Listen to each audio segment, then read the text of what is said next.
युक्तिवाद काय झालं कोर्टामध्ये ते म्हणण्यापेक्षा हे आपल्याला आज माहिती देणं औचित्याचं ठरेल की त्यांनी आज जे कोर्टापुढे रिमांडमध्ये सर्व आरोपींना माननीय आमदार साहेब व त्यांच्याबरोबरचे इतर सर्व आरोपींना त्यांनी आज कोर्टापुढे हजर केलं, ज्यामध्ये त्यांनी जे आधी रिमांड ज्या कारणास्तव मागितलेलं होतं तेच कारण त्यांनी पुढे ढकललं। ते सर्व मुद्दे तपासून माननीय न्यायालयाने त्यांना पोलीस कोठडी त्यांची नामंजूर केली, कारण की पोलीस कस्टडीची पुढे काही गरज भासत नव्हती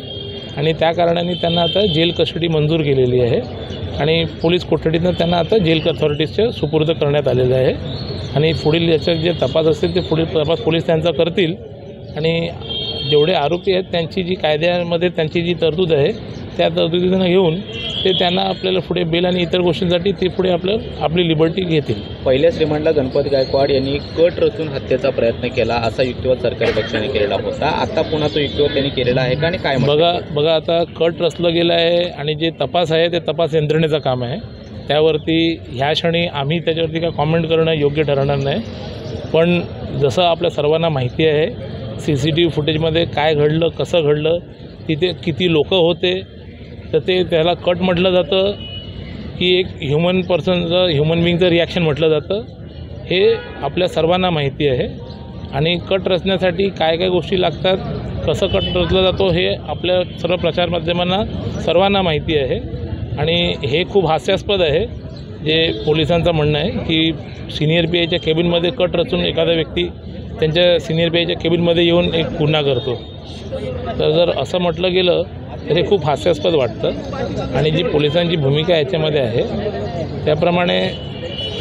पोलिसांनी जी कामगिरी बजावायला पाहिजे होती, वैभव गायकवाड जेव्हा तिथे पोलीस स्टेशनला हजर झाले त्यांची तक्रार नोंदवण्यासाठी, आणि आपल्या सर्वांना ही माहिती उपलब्ध करून देतो आम्ही की ह्याच्यामध्ये जी पहिली FIR घेतली गेलेली आहे किंवा नोंदवली गेलेली आहे ही जितेंद्र पारिक आणि वैभव गायकवाड यांच्या वतीने जे इतर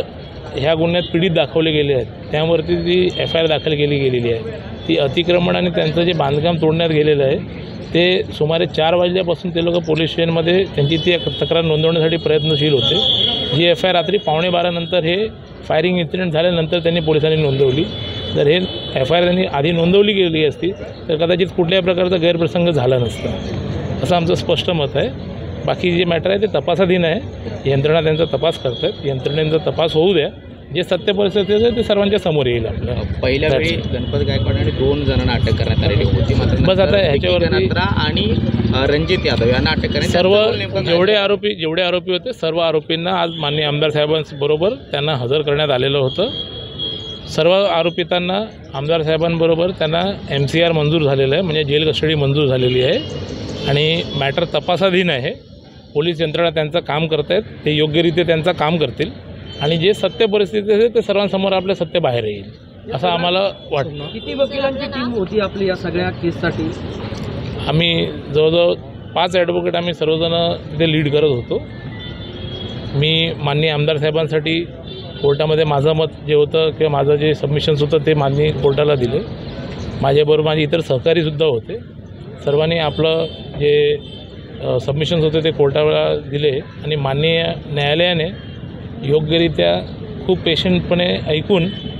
त्याच्यावरती योग्यतेचा ते निकाल दिलेला आहे आणि त्याप्रमाणे त्यांची आता पोलीस कस्टडी नामंजूर केलेली आहे, हे सर्वांना आता माहिती आपल्याला देतो आहे। ॲडव्होकेट निलेश पांडे आमची टीम इतर